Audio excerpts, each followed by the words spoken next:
इस वीडियो में सबका स्वागत है दोस्तों। ये वीडियो शुरू करने से पहले आपके एक फायदे की बात जरूर कहना चाहूंगा।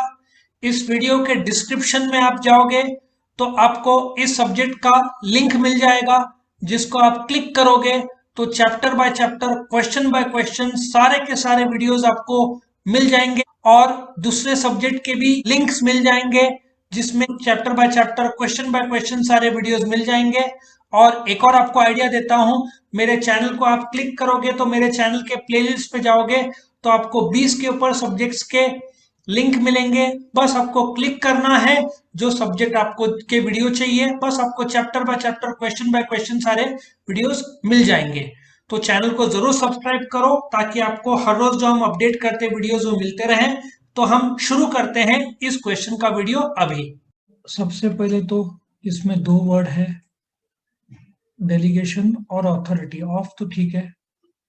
नाउ सबसे पहले अथॉरिटी, पहले मीनिंग समझो। अथॉरिटी एक प्रकार का लीगल ताकत है, ठीक है। पेन से लिखूंगा। एक प्रकार का लीगल ताकत है जो किसके पास है, legal power. Let us take example, तुम्हारा प्रिंसिपल, ठीक है। सो प्रिंसिपल को लीगल ताकत है कॉलेज चलाने का। कॉलेज चलाने के लिए प्रिंसिपल को ताकत दिया गया है कि it is your responsibility to conduct lectures, उसके पहले एडमिशन,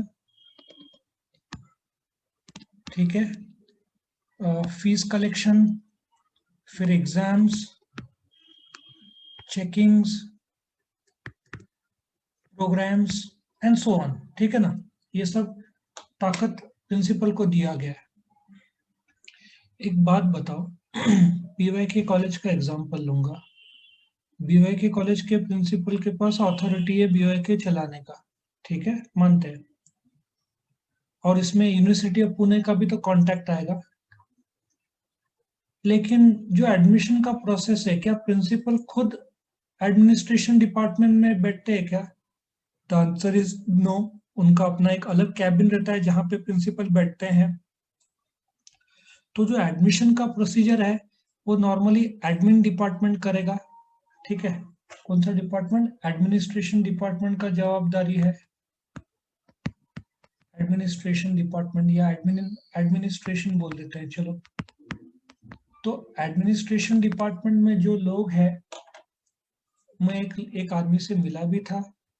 उन्होंने बोला था इस टाइम बहुत प्रॉब्लम हो रहा है क्योंकि जो बच्चे ऑनलाइन पेमेंट कर रहे हैं तो वो लोग कोरिलेट नहीं कर पा रहे, क्योंकि कई बार बैंक स्टेटमेंट में नाम नहीं आता। तो किसने फीस पे किया है, स्क्रीनशॉट कितना भेजेंगे, बहुत, और हजार बच्चे हैं 11th के, ठीक है ना। तो बहुत प्रॉब्लम हो रहा है एडमिनिस्ट्रेशन में, फीस खास करके ऑनलाइन फीस और उनके फॉर्म्स को कोरिलेशन करने में। अभी ऑथोरिटी एडमिनिस्ट्रेशन का किसका है? मैं यहाँ पे वापस से लिख दूं। एक होगा एडमिनिस्ट्रेटर होगा, do you agree? Administration department के लिए एडमिनिस्ट्रेटर होगा, उसमें भी लाइब्रेरी मैंने जोड़ा नहीं। लाइब्रेरी के लिए डू यू एग्री, एक लाइब्रेरियन होगा। सो बोलने का तात्पर्य यह है, जवाबदारी ये सब किसकी है? प्रिंसिपल की है। तो प्रिंसिपल अपने ताकत में से कुछ ताकत एडमिनिस्ट्रेटर को देगा कि ठीक है, मैं तुझे अथॉरिटी देता हूं। सो प्रिंसिपल के पास जो ताकत है उसमें से कुछ ताकत एडमिनिस्ट्रेटर को देगा, या एडमिनिस्ट्रेटर है कि भाई एडमिशन के लिए जो भी प्रक्रिया करना है, ठीक है, वो तू कर। Of course ultimately admission form में साइन प्रिंसिपल ही करेगा, लेकिन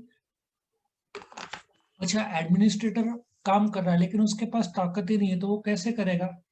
फॉर एग्जाम्पल, एक टीचर है, उसका काम है सिखाने का, एडमिनिस्ट्रेशन का जवाबदारी उसका है नहीं, तो टीचर कैसे एडमिनिस्ट्रेशन में पार्टिसिपेट करेगी? द आंसर इज नहीं। अच्छा, लेक्चर्स कौन लेगा? टीचर्स। जवाबदारी किसकी है? प्रिंसिपल की, कॉलेज में लेक्चर्स होने चाहिए। सो लेक्चर्स टीचर्स लेंगे, लेकिन लेक्चर लेने के लिए परमिशन लगता है। सो प्रिंसिपल ऑथोरिटी देगा टीचर्स को कि you conduct the lectures, conduct class test, ठीक है। सो डेलीगेशन ऑफ अथॉरिटी क्या होता है? जो मैनेजर है जिसके पास ताकत है, फॉर एग्जाम्पल फिनेंस मैनेजर, अब मैं इसको रब कर देता हूँ, अब मैं लिखता हूँ फिनेंस मैनेजर। फिनेंस मैनेजर को फिनेंस डिपार्टमेंट संभालना है, ठीक है ना। फिनेंस डिपार्टमेंट में क्या क्या आएगा, याद रखो अकाउंट्स फिनेंस का पार्ट होता है। अकाउंट्स आएगा, बजट आएगा, जीएसटी आएगा, इनकम टैक्स आएगा। तो ये सब अलग अलग लोग रहेंगे जो संभालेंगे ये। तो फिनेंस मैनेजर इन सबको ताकत देगा कि you handle the accounts, budget, cash, GST, ठीक है ना, income tax. So delegation of authority इसको बोलते हैं कि जब तुमको कंपनी चलाना है तो गोल रहते हैं कंपनी में, लोग रहते हैं। एक फिनेंस मैनेजर के अंडर अकाउंट्स मैनेजर आएगा, फिर कैशियर रहेगा, जीएसटी का हेड रहेगा, ठीक है ना। तो ये सब तभी काम कर पाएंगे जब फिनेंस मैनेजर उनको परमिशन देगा।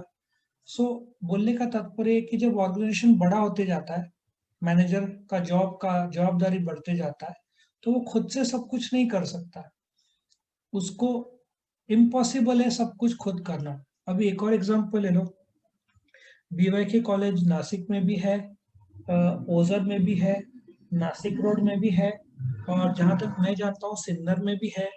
सपोजिटली चारों कॉलेज का जो प्रिंसिपल मेन हेड है या सीईओ जिसको बोलते हैं, वो चारों कॉलेज में जो क्या होता है आजकल, जैसे संदीप फाउंडेशन ले लो, बहुत सारे colleges, engineering, medical, MBA, BBA, ठीक है ना, बीसीए, तो सबके लिए आजकल एक मेन हेड बनाते हैं जिसको सीईओ बोल सकते हैं।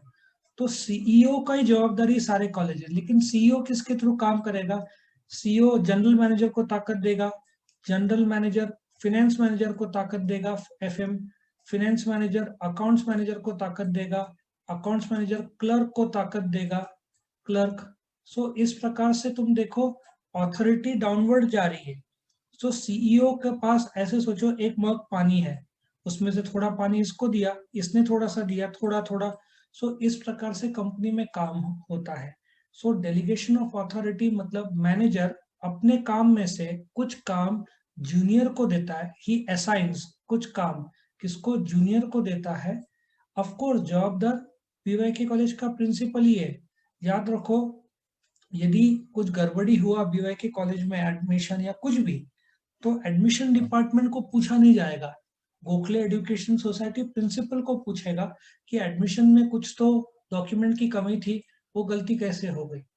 फिर of course principal admission administration department से पूछेगा, लेकिन अल्टीमेट जवाबदार बीवाईके कॉलेज का प्रिंसिपल ही है, ठीक है ना। अच्छा, एक और चीज, ये लोग 1000 लोग के ऊपर एक भी एडमिशन ले नहीं सकते। यदि इनको 1000 का लिमिट दिया है एडमिशन का, तो ये लोगों ने यदि 1001 लिया, ठीक है, 1001 किया, तो ये एक्स्ट्रा एक आदमी के पीछे बीवाईके कॉलेज को करीबन 1 लाख रुपीस का फाइन बैठता है। अच्छा, ये गलती एडमिनिस्ट्रेशन डिपार्टमेंट से हुई, लेकिन प्रिंसिपल से पूछा जाएगा तुमने एडमिशन कैसे लिया, नाम खराब होता है प्रिंसिपल का। एडमिनिस्ट्रेशन वाला बोलेगा गलती हो गया, अल्टीमेट जवाबदार तो बीवाईके कॉलेज का प्रिंसिपल ही है ना। सो डेलीगेशन ऑफ अथॉरिटी क्या है?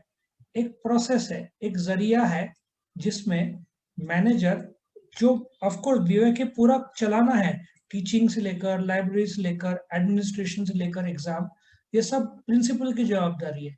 उसमें से कुछ टास्क वो टीचर्स को देता है टीचिंग के लिए, कुछ टास्क को लाइब्रेरियन को देता है लाइब्रेरी संभालने के लिए, कुछ टास्क को एडमिन को देता है कि भाई तुम एडमिशन संभालो। तो इस प्रकार से डेलीगेशन, डेलीगेशन मतलब ट्रांसफर, अपनी ताकत में से कुछ ताकत अपने जूनियर को देना। याद रखो डेलीगेशन हमेशा टॉप से लोअर, मतलब ये प्रिंसिपल से, बीवाईके कॉलेज का प्रिंसिपल से टीचर डाउनवर्ड जाएगा। याद रखो डेलीगेशन टीचर नहीं बोलेगी प्रिंसिपल को कि तुम सिखाओ। सो डेलीगेशन हमेशा डाउनवर्ड जाएगा। अच्छा, कुछ लोग काफी अच्छी तरीके से डेलीगेट करते हैं, चल तू कर ले, लेकिन कुछ लोग को लगता है जूनियर ठीक से करेगा नहीं, तो कुछ लोग डेलीगेट नहीं भी कर पाते, ऐसा भी होता है, ठीक है। एग्जाम्पल, फाइनेंस मैनेजर टैक्सेशन का सबऑर्डिनेट मतलब जूनियर, फिनेंस मैनेजर सुपीरियर है, वो अपने सबऑर्डिनेट को टैक्सेशन, जो एक्सपर्ट है टैक्सेशन, उसको बोल रहा है कि तू संभाल रिटर्न्स, इनकम टैक्स के रिटर्न्स जो टाइमली फाइल करना है वो कर, और मुझे रिपोर्ट कर।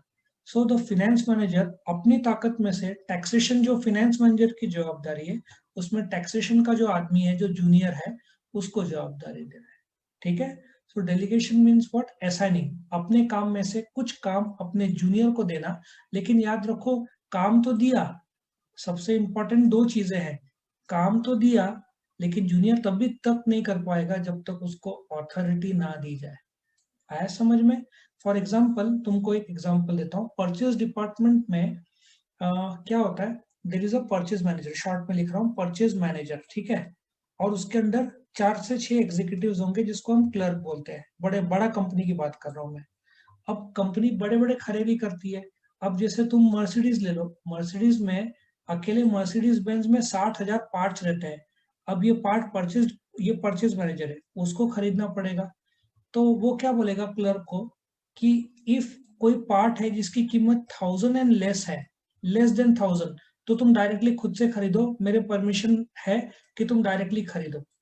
सो ये 1 रुपए का भी खरीदी की जवाबदारी परचेज मैनेजर की है, लेकिन वो क्लर्क को ताकत दे रहा है। हाँ, 1,000 के ऊपर खरीदना है तो क्लर्क, जिन्हें डील फाइनलाइज करने से पहले परचेज मैनेजर को सिग्नेचर लगेगा। इसका मतलब क्लर्क का अथॉरिटी 1,000 रुपए से कम है। क्यों? क्योंकि डेलीगेट 1,000 रुपए किया है। आया समझ में?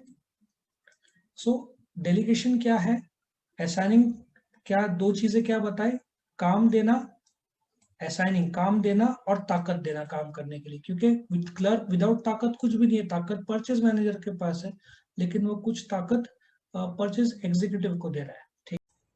वीडियो पसंद आया तो लाइक कीजिए, अपने फ्रेंड्स के साथ शेयर कीजिए, उनका भी फायदा हो, और चैनल को सब्सक्राइब कीजिए। Thank you.